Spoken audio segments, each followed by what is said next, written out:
Hello students, good morning. Today is your topic directing or leading. This topic related to a process of management. Today we are discussing briefly directing. First of all, I am telling you what is a directing.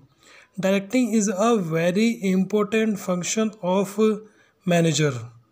In this function, a manager direct to a worker, instruct, guide to do the performance. जैसा कि अपन ये कह सकते हैं directing होता क्या है। Directing management का एक इम्पोर्टेंट फंक्शन माना जाता है, प्रोसेस माना जाता है, जिसमें एक मैनेजर अपने एम्प्लॉयज़ को इंस्ट्रक्ट करता है, गाइड करता है, उसको समझाता है, बताता है, काम करवाता है।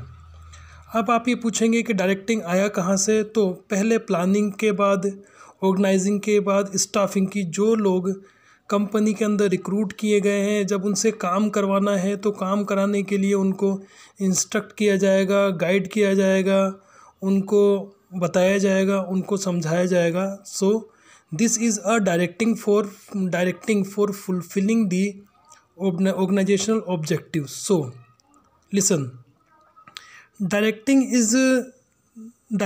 is said to be a process in which the manager instruct, guide and oversee the performance of the worker to achieve predetermined goals. It means this is a process in which the manager instruct.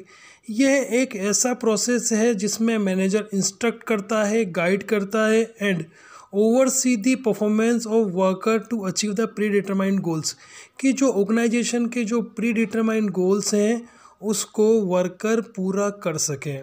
So directing is a process to instruct, to guide, to motivate, to supervise to the subordinate, and this is a very important function for measuring the performance of employ.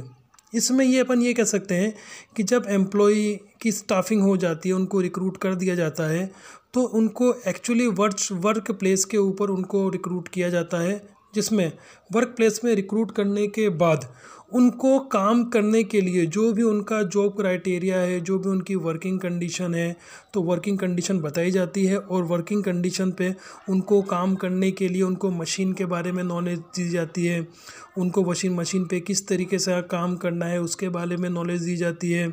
इसमें raw material के बारे में बताया जाता है, इसमें raw material इसके finish goods के बारे में बताया जाता है, कंपनी के बारे में बताया जाता है, हर चीज़ के बारे में इसमें डायरेक्टिंग की जाती है। देन एलिमेंट्स ऑफ डायरेक्टिंग के क्या क्या एलिमेंट्स हो सकते हैं।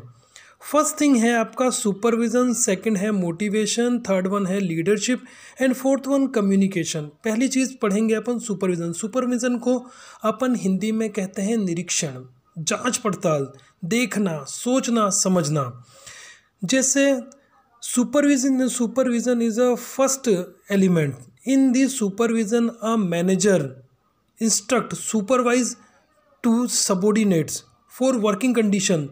जैसे सुपरविज़न में अपन ये कह सकते हैं कि एक जो मैनेजर होता है उसके अंडर में जितने भी लोग काम कर रहे होते हैं वो उनको देखता है, जांचता है, परखता है, उनमें जो काम वो लोग कर रहे हैं उनके काम में अगर कोई कमी आती है तो उनके कमी को सुधारता है, अगर उनको कोई काम करने में कमी आती है तो वो उसको भी सुधारता है और उनको काम के बारे में समझाता है, काम की नॉलेज देता है, जिसको सुपरविज़न के नाम से जानते हैं। सुपरविज़न में अगर कोई भी छोटी मोटी गलती आती है तो उस छोटी मोटी गलती को वो सुधारने का काम करता है। वर्क प्लेस होता है, वर्क प्लेस पे काम को किस तरीके से करना है, काम को करने के लिए क्या मेथड काम में आएगा, ठीक है, तो उसके बारे में every knowledge regarding the work place, regarding the product, regarding the manufacturing, regarding the output provide by the manager we can called a supervision. देख रेख करना, बताना, समझना, ये सब क्या है, सुपरविज़न कहलाता है। सेकंड एलिमेंट है मोटिवेशन। मोटिवेशन का मतलब होता है मोटिवेट करना, उसको अभिप्रेरण करना। number of time a new employee come in the organization, they feel nervous. That time a employee motivate to the employees. So motivation में अपन क्या होता है कि जब कोई भी नया पर्सन ऑर्गेनाइजेशन में आता है तो ऑर्गेनाइजेशन के अंदर जो भी लोग काम कर रहे होते हैं उनके साथ में जो नया व्यक्ति है, जो नया पर्सन है, वो कंफर्टेबल फील नहीं करता है। तो उस समय उस टाइम जो ऑर्गेनाइजेशन का जो मैनेजर है, मैनेजर का यही रिस्पॉन्सिबिलिटी होती है कि वो एम्प्लॉय को मोटिवेट करे। मोटिवेट करने के लिए उसकी प्रॉब्लम्स को सुने, उसको वर्बली, नॉन वर्बल इंसेंटिव दे के, नॉन इंसेंटिव दे के, उसकी सैलरी बढ़ा के, उसको अदर अलाउंसेस दे के, उसको नॉन इंसेंटिव में उनको पोस्ट दे के, उसको रिकग्निशन दे के, उसको अप्रिसिएशन दे के, उसको क्या करें, मोटिवेट करने का काम करें। So directing in the directing process motivation plays a important role for increasing the efficiency of the organization. तीसरी बात आती है लीडरशिप।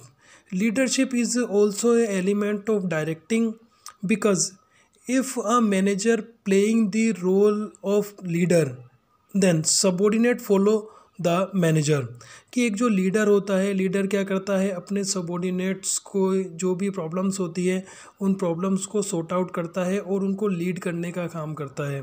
उनकी प्रॉब्लम को समझता है, उनसे कम्युनिकेट करता है, उनको भाईचारे या उनको अपन ये कह सकते हैं उनको एक कंफर्टेबल जोन में लेके आता है और उनसे एक फ्रेंडली बिहेवियर करता है और एक ऑर्गेनाइजेशन का एक अच्छा एटमॉस्फेयर बना के चलता है। और फाइनली वो एक ऑर्गेनाइजेशन के अंदर जो भी पर्सन्स हैं उन पर्सन्स को लीड करेगा। उनमें अगर कोई भी ग्रीवेंसेस हैं, मनमुटाव है या रिगिट्स है या अगर किसी में कोई झगड़ा हो गया है तो उन झगड़े को क्या करेगा, ये लीडरशिप के थ्रू उसको रिमूव करने का काम करेगा। Then your last point, communication. Communication is also a important element of directing. In the communication process a manager make a good communication system in the organization. A good communication system communicate to subordinate in friendly way in a ecosystem and instruct all kind of notice, all kind of supervision instruction and all kind of notice displayed by the notice board and communicate to all of the employees. जैसे communication में अपन ये कह सकते हैं कि एक manager की एक रिस्पॉन्सिबिलिटी ये होती है कि वो अपने एम्प्लॉयज़ के साथ अच्छी तरीके से कम्युनिकेट करे, उनकी प्रॉब्लम्स को समझे, उनकी प्रॉब्लम को समझने के बाद में उस प्रॉब्लम का सॉर्ट आउट करे और सॉर्ट आउट करने के बाद में उनसे वो पोलाइटली तरीके से बोले और पोलाइटली तरीके से बोलने के साथ साथ उनकी समस्याओं का, उनकी प्रॉब्लम से उनको सॉर्ट आउट करें। और अगर उनको वर्किंग प्लेस के ऊपर किसी भी तरीके की प्रॉब्लम आ रही है तो उस प्रॉब्लम को सॉर्ट आउट करें एंड उसका जो बिहेवियर है वो सॉफ्ट बिहेवियर हो, एम्प्लॉयज़ का बिहेवियर भी सॉफ्ट बिहेवियर करने का काम करें। एंड अगर मान लो किसी भी तरीके के दूसरे कल्चर के लोग हैं या दूसरे बैकग्राउंड्स के लोग हैं तो उनके बैकग्राउंड्स को प्रॉपर वे में, पॉजिटिव वे में लाने का काम करें एंड ऑर्गेनाइजेशन के अंदर अच्छी एक कम्युनिकेशन सिस्टम बना के चले कि एक ऑर्गेनाइजेशन में जितने भी लोग काम कर रहे हैं वो एक फ्रेंडली होकर एक दूसरे से बात कर सकें। अगर कोई प्रॉब्लम आ जाती है तो उस प्रॉब्लम को एक दूसरे से डिस्कस करके सॉर्ट आउट कर सकें।